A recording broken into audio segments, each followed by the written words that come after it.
Hey, I'm Steve, your friend, your neighbor, and your host here at Good Morning Wake County, the podcast that skips the shouting and starts your day with something good. Today's show is about something we don't talk about enough: the strength it takes to start again. Not the loud kind, not the dramatic kind, the quiet kind. The kind that shows up after addiction, incarceration, after war or failure or regret. You'll meet a man who found family through a Facebook group, a refugee who built an empire from peanut butter, and a former inmate who now hires the very folks he once stood behind in line. But before we get into it, here's your dad joke for the day. I went shopping for cherries and a microphone. Stick around for the punchline near the end of the show. All right, let's begin.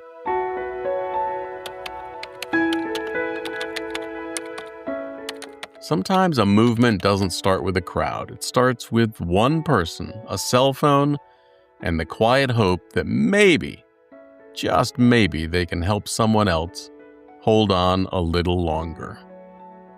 In Sheboygan, Wisconsin, that spark came from David Peters, a man who had lived through addiction, incarceration, and the kind of darkness most people are too afraid to talk about. But instead of giving up, David started something called Never Give Up, a Facebook group he built during the pandemic, hoping to give help to the hopeless. And it worked. What started as a virtual lifeline became a national support system. 15,000 members strong, spanning all 50 states. No judgment, no red tape. Just people helping people through anxiety, cancer, depression, divorce, recovery. And whatever life threw at them, Never Give Up was there. Jason Peters, David's brother, now leads the nonprofit. He remembers the moment he saw the potential in what his brother built. I was like, "Oh, you got something here," he said. And they did. Just ask Chris Putty. Chris used to sell drugs, couldn't keep a job. Now he's 2.5 years sober and the general manager of Greasy Spoon, a local restaurant. I make a post in that group, he said, and I get a reaction or comment every time. You know that you have support. Chris is living proof of what David created. Someone who once struggled, now offering encouragement to the next person trying to get clean. We're like a family, he says. You're always invited in.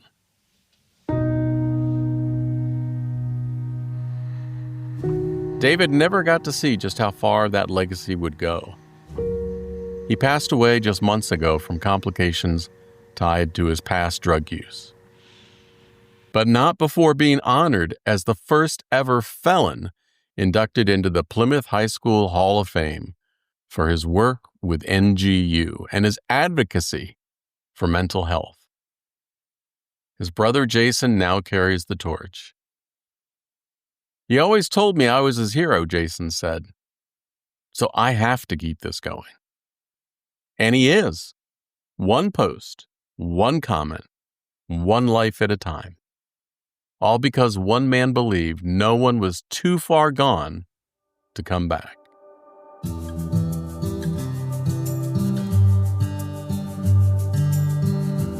From one man's belief that no one is too far gone, to another who took survival, added a splash of peanut butter, and built something nobody saw coming. Hey, if this podcast already feels worth your time, boop that like button to give it a little love. It helps more folks find this. And you can always visit tapyournews.com to sign up for the free daily email or just send me a message. I read every one. When you've got one paralyzed leg, no home country, no resources, and no expectations placed on you, what do? Well, if you're Steve Yeng, you build a multi-million-dollar spirits brand and prove every doubter wrong. Steve was born in Cambodia in the shadow of genocide. At just 1 year old, polio left him permanently paralyzed in his right leg. His parents carried him across the border into Thailand, where the family spent 6 long years in a refugee camp. Behind fences they weren't allowed to leave. And then, a twist. A couple in California, wanting to do one kind thing, sponsored the family's relocation. And that one act of generosity planted the seed for everything that came next. They landed in San Diego, where his parents found work in a local donut shop and a block away from Steve's elementary school. That's where he met Brittany. Fast forward, high school sweethearts, 2 very different paths. She became a chemist and a lawyer. He followed his family's example and opened restaurants with his brother, OB Noodle House, and then the holding company. But marriage and long opposite shifts took a toll, so they did something crazy. They decided to create a peanut butter whiskey. Now, peanut butter might seem like an odd choice. I mean, let's be honest. If your business pitch starts with boozy peanut butter, most investors are going to assume you've been taste testing way too much of your own product. But to Steve's family, it was a symbol of survival. It showed up in food baskets when they first arrived in the U.S. It was comfort, it was familiar, and kind of weird. I mean, perfect, really. The couple poured themselves into the idea, perfecting the recipe, shaping the brand, and embracing the fact that none of it made sense to traditional investors. They all laughed, Steve said. Nobody believed in us. But instead of backing down, they leaned in. The brand became Skrewball, complete with a black sheep on the label. An outsider drink made by outsiders, and proud of it. You know, sometimes the things that set you apart are the very things that carry you forward. If the world's not expecting much from you, then that just means you've got more room to surprise them. Skrewball launched in San Diego in 2018 and instantly took off. It grew so fast they could barely keep up. When the pandemic hit, while most brands pulled back, Steve hit the road promoting the drink himself. That hands-on hustle helped Skrewball grow faster in 2020 than nearly every other spirits brand in the country. And then came the full circle moment, a partnership with the same company behind Jameson whiskey, the very drink Steve first spiked with peanut butter. Steve still remembers what it was like to feel stuck behind fences, to wonder if life would ever get better. But today, Skrewball is more than just a bottle on the shelf.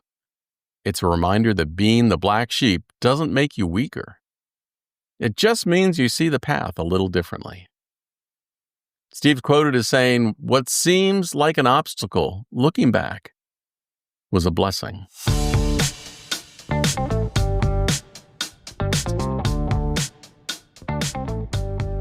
Hey, let's head to Alabama, where a different kind of handshake is changing lives. It's not the kind of job fair that starts with a handshake. Well, not right away. It starts with a deep breath, a step forward, and a quiet hope that maybe today, someone will see you for more than your past. On a recent Thursday in Bessemer, Alabama, at the Civic Center just outside Birmingham, nearly 1,300 people showed up for one of the most quietly radical events in town, a second chance hiring fair. Now, this isn't your average resume swap. No, it's a lifeline, especially for people who carry the weight of a criminal record, what the organizers call justice-impacted job seekers. And that term matters because it says you're not your worst mistake. You're someone impacted by a system, not defined by it.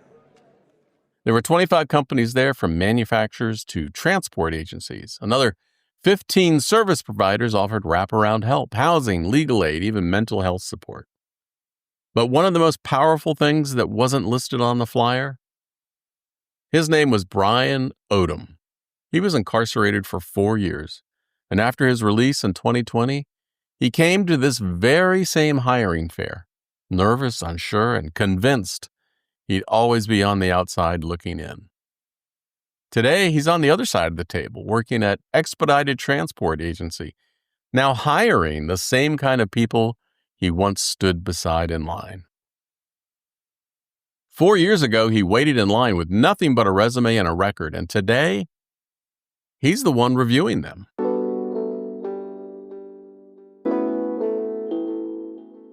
I thought I was always going to be stuck, he said. I saw myself as a loser, but I can show them this is how you do it.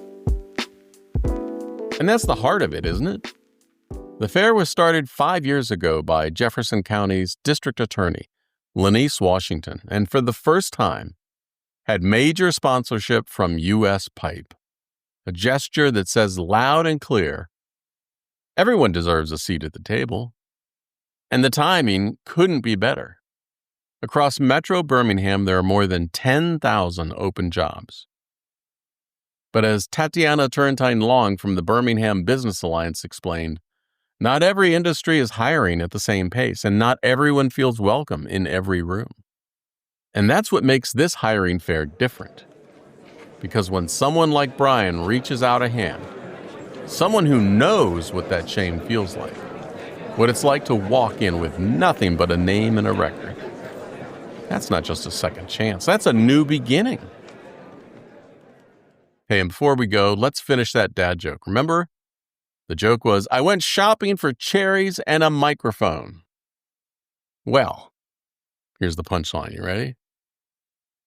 I bought a bing and a boom. That might take a moment. Oh. If you enjoyed the podcast today, it's free to subscribe. Hit the like button. Tell someone about it. And hey, if you're listening on Apple Podcasts, best thing you can do to help others get a little dose of good news is to tap those 5 stars. Give me a review. It takes 3 seconds. But it helps more folks find the show, and it gives me encouragement to keep going. Strength doesn't always shout. Sometimes it just whispers. Start again. Take care for now. I'll see you tomorrow.